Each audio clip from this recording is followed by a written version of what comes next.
Have you ever dreamed of growing your own lavender but didn't know where to start? Welcome to the enchanting journey of lavender cultivation. From the rich history of this versatile plant to the fine art of its care and maintenance, we'll delve into everything you need to know. Whether you're a seasoned gardener or a novice, there's something for everyone. So get ready to roll up your sleeves and sow the seeds of knowledge. Prepare to immerse yourself in the world of lavender. Lavender, a plant steeped in rich history and cultural significance, has woven its way through the tapestry of time, enchanting us with its fragrant beauty. Originating from the Mediterranean, Middle East and India over 2,500 years ago, this alluring plant was used by the ancient Egyptians in their mummification process. The Romans also found value in lavender, using it for bathing, cooking, and scenting the air. Fast forward to the present day, and lavender's popularity has only grown. It's a favorite among gardeners, chefs, and aromatherapists, due to its versatility and the wide array of types available. Speaking of types, let's delve into some of the most common ones you might encounter or want to grow. First, we have Lavandula angustifolia, often known as English lavender. Despite its name, it's native to the Mediterranean and prized for its sweetly fragrant oil. It's a hardy variety, able to withstand cooler climates and perfect for creating a traditional lavender hedge. Then there's Lavandula X intermedia, more commonly known as Lavandin. This hybrid species, born from the union of English and spike lavenders, boasts a stronger scent and is typically used in perfumes and soaps. Finally, we have the charming Lavandula stochas, or Spanish lavender. With its distinctively topped flowers resembling bunny ears, this type brings a playful touch to any garden. With so many varieties, there's a type of lavender to suit every gardener.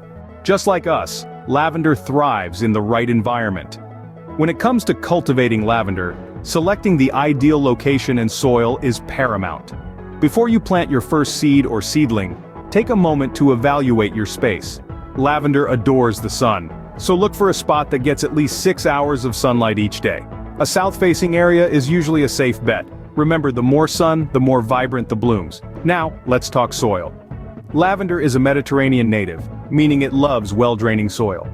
Soggy, waterlogged conditions are a no-go. If your soil is heavy clay or prone to water retention, don't despair. You can still create an ideal home for your lavender by amending your soil with organic matter like compost. Or consider adding horticultural grit for better drainage. If your soil is still not up to par, consider a raised bed or pot. These options provide excellent drainage and give you more control over the soil conditions. Testing your soil's pH level is also essential. Lavender prefers neutral to slightly alkaline soil, so aim for a pH between 6 and 8.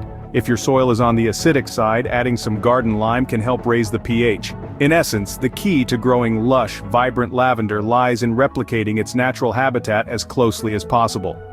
Remember, the right start can make all the difference, so choose your location wisely and prepare your soil with care.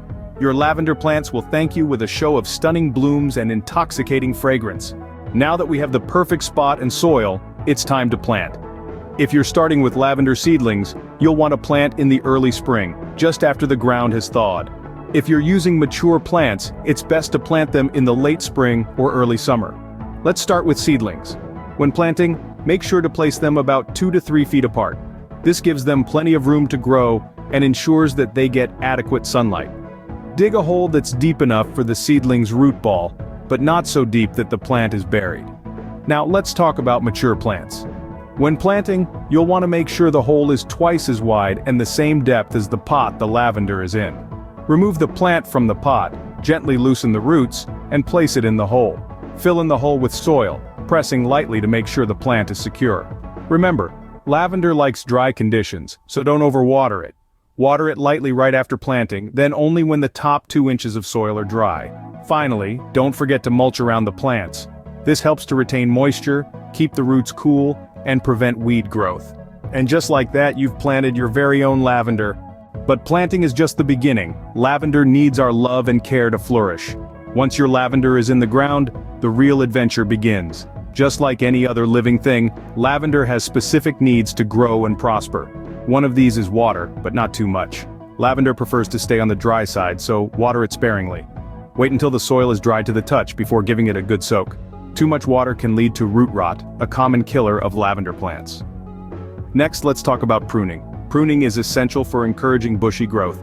and maintaining the overall health of your lavender. The best time to prune is in early spring, just as the new growth begins. Cut back about 1/3 of the plant, making sure not to cut into the old wood. This will stimulate new growth and help maintain a nice rounded shape.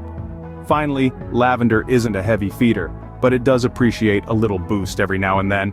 A light application of all-purpose fertilizer in the spring can help promote strong, healthy growth.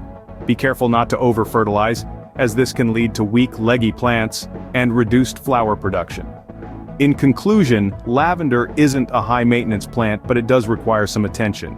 With the right balance of watering, pruning and fertilizing, your lavender will thrive, filling your garden with its intoxicating scent and stunning purple blooms. With the right care, your lavender will reward you with a stunning display. All that hard work leads to this moment, the harvest. Harvesting lavender is a joyous occasion, a culmination of your efforts and a reward for your patience. The best time to harvest lavender is when the buds are just about to open, typically in the early morning when the oils are most concentrated. To harvest, simply cut the stems about 2 inches above the wood. This not only gives you long stems perfect for bouquets but also encourages the plant to bush out. Remember, the more you harvest, the more blooms you'll get. But what do you do with all this lavender? Well, lavender is much more than just a pretty plant. Its uses are as diverse as its vibrant hues. Infuse your home with its soothing aroma by creating your own potpourri or scented candles. It's also a star in the beauty world. Lavender oil is loved for its calming properties, making it a popular ingredient in skincare products. You can make your own lavender-infused oil or add it to your bath for a relaxing soak. And let's not forget the culinary realm. Lavender lends a subtle floral note to dishes and is especially delightful in baked goods. Try adding it to your favorite cookie or cake recipe for an unexpected twist. Remember, when using lavender in cooking, less is definitely more. Its flavor is potent, so a little goes a long way. From beauty to culinary delights, lavender truly is a versatile plant. But what happens when things don't go as planned? Lavender, while a hardy plant, can still fall victim to common pests and diseases. For instance, you might encounter spittlebugs. These tiny insects produce a frothy substance that clings to stems. No need to panic though. A simple solution is to spray the plant with a forceful stream of water to dislodge these pests. Fungal diseases, such as root rot, can also be a problem, particularly in poorly draining soil. If you notice your lavender's leaves turning yellow or wilting, it might be a sign of overwatering or a waterlogged root system. The best remedy here is prevention. Ensure your lavender is planted in well-draining soil and be cautious not to overwater. Finally, aphids can be a nuisance, sucking the sap from young plants. These can be controlled with insecticidal soaps or by introducing natural predators like ladybugs into your garden. Remember, every problem has a solution.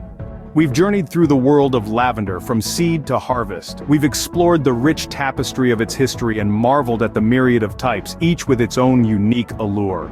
We've unlocked the secrets of selecting the perfect location and preparing the soil, ensuring our lavender plants have the best start in life.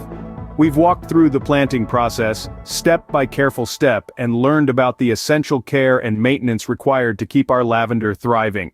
We've discovered how to harvest this wonderful plant and the myriad of ways we can use it, from home decor to culinary delights, and we faced head-on the common issues that can plague lavender and learned how to combat them.